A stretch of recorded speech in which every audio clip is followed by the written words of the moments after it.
లేదంటే మనం ఖాళీ ఉన్నామని కింద ఆకులు తీయడం కానీ చేయకూడదు. ఎందుకోసం అంటే ప్రతి గెల కింద ఉన్న మట్ట దగ్గర నుంచే ఆహారం ఎక్కువ తీసుకుంటుంది.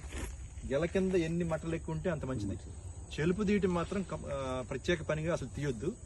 ఎప్పుడైతే గెల కోసేప్పుడు ఎక్కువ ఆకులు ఉన్నాయి, మరుసటి రోజు మనం కోసేప్పుడు ఇది అవరోధంగా ఉంటుంది అన్నప్పుడు ఆ రోజు 1 గంట ముందు వచ్చేసి ఆకులు తీసి అప్పుడు గెల తీసుకోవాలి తప్పితే కావాలని మాత్రం ఎటువంటి పరిస్థితుల్లో చెలుపు తీయకూడదు. ఎటు చూసినా కానీ చెట్టు మీద 30 నుంచి 35 ఆకులు పచ్చి ఆకులు ఉండాలి ఎప్పుడైనా సరే.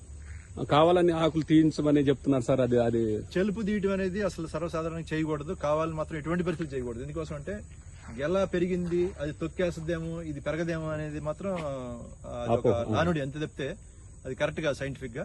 దీని కింద ఎన్ని ఆకులు ఉంటే అంత మంచిది. దీని ద్వారానే ఆహార పదార్థం దాన్ని తయారవుతుంది.